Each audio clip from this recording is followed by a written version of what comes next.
8 फेरों का 8वां वचन।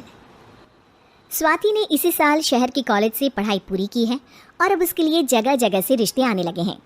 स्वाति से ज़्यादा उसके रिश्तेदारों को उसकी शादी की चिंता है, इसीलिए जो भी स्वाति के घर आता वो किसी नए लड़के की खबर ज़रूर ले आता। अरे दीदी, ये फोटो देख के बताओ कैसा है। राहुल नाम है लड़के का, मेरी सहेली की बहन का बेटा है। अपनी स्वाति के साथ एकदम प्यारी जोड़ी लगेगी इसकी।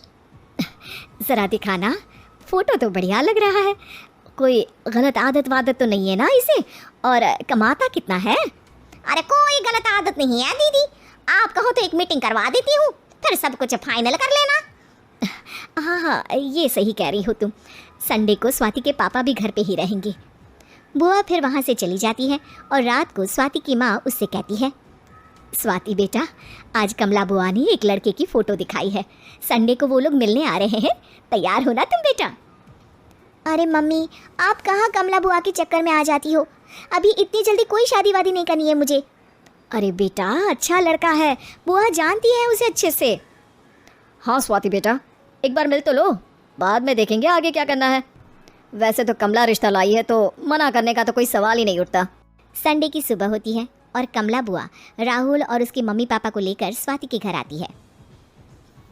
अरे आइए आइए भाभी, इसे अपना ही घर समझिए, इनसे मिलिए, ये मेरे भैया और ये मेरी भाभी है।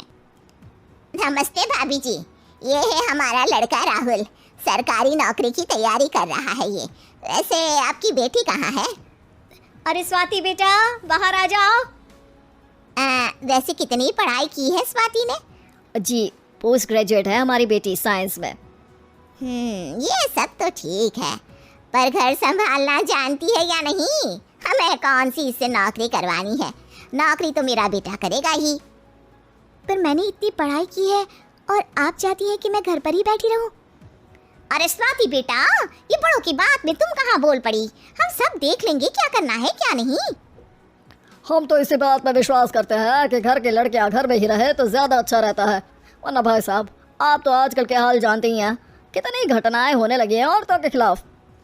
स्वाति बेटा, रसोई का काम तो पूरा जानती हो ना, शादी के बाद तुम्हें ही संभालना है वो सब। अरे बहुत अच्छा खाना बनाती है ये, आप सब लोग इसकी तारीफ करते नहीं थकेंगे। लो भाई, हो गई मीटिंग, अब शादी की तारीख फाइनल कर लेते हैं, क्यों भैया? भाई, हम तो पंडित जी से चर्चा करने के बाद ही तारीख फाइनल करेंगे। सालों से हम उनकी बातें मानते हुए आ रहे हैं।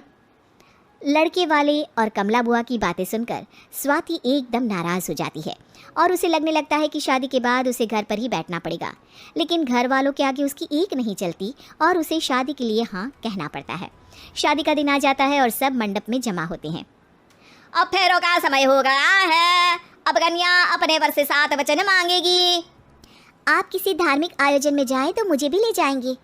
आप मेरे माता पिता का भी बराबरी से सम्मान करेंगे, हमेशा मेरा साथ निभाएंगे। आपको दोनों परिवार की जिम्मेदारियां बखूबी निभानी होगी। हर ज़रूरी बात में मेरी भी राय लेंगे। आप सभी गलत आदतों से दूर रहेंगे। आप मेरे अलावा किसी और औरत से कोई गलत संबंध नहीं बांधेंगे। ये 7 वचन पूरे हुए, वर क्या तुम्हें ये सारे वचन मंजूर है? जी हाँ पंडित जी, मैं सारे वचन अच्छी तरीके से निभाऊंगा। अरे वाह वाह, बढ़िया तरीके से सब काम संपन्न हो गया। तो इसी के साथ विवाह संपन्न हुआ और आज से ये दोनों पति पत्नी हुए। 1 मिनट पंडित जी, अभी एक वचन लेना बाकी है। अब कौन सा वचन है बेटा? मैं अब हमेशा के लिए किसी दूसरे घर में जाने वाली हूँ, तो पति के अलावा मैं अपने सास ससुर से भी एक वचन लेना चाहूँगी। अब कहो बेटी। मैं ये चाहती हूँ कि मुझ पर किसी बात की कोई पाबंदी नहीं लगाई जाएगी। मुझे सब कुछ करने की आज़ादी होगी और मैं भी विश्वास दिलाती हूँ कि मैं एक अच्छी बहू बन के दिखाऊँगी। स्वाति की बात सुनकर उसके सास ससुर एकदम चौंक जाते हैं और कुछ बोल नहीं पाते कि उतने में कमला बुआ बोल पड़ती है। अरे बेटा, ये भी कोई कहने की बात है? रानी बन के रहोगी तुम तो। वचन देने से पहले सोच लीजिए, क्योंकि शास्त्रों में वचन ना निभाने वालों के लिए नरक से भी बदतर सजा लिखी है। स्वाति की चालाकी से वहाँ मौजूद सब लोग प्रभावित हो जाते हैं और लोगों में बदनामी ना हो जाए, इस कारण स्वाति के सास ससुर को उसे वचन देना पड़ता है। और कैसी अपशकुन वाली बातें कर रहे हैं आप पंडित जी? हमें मंजूर है बेटा तुम्हारी शर्त। स्वाति अपनी समझदारी से अपनी बात अपने ससुराल वालों से मनवा लेती है और खुशी खुशी राहुल से शादी कर लेती है। अब से हर शादी में मैं खुद 8 वचन दिलवाऊंगा। ओम मंगलम मंगलम मंगलम।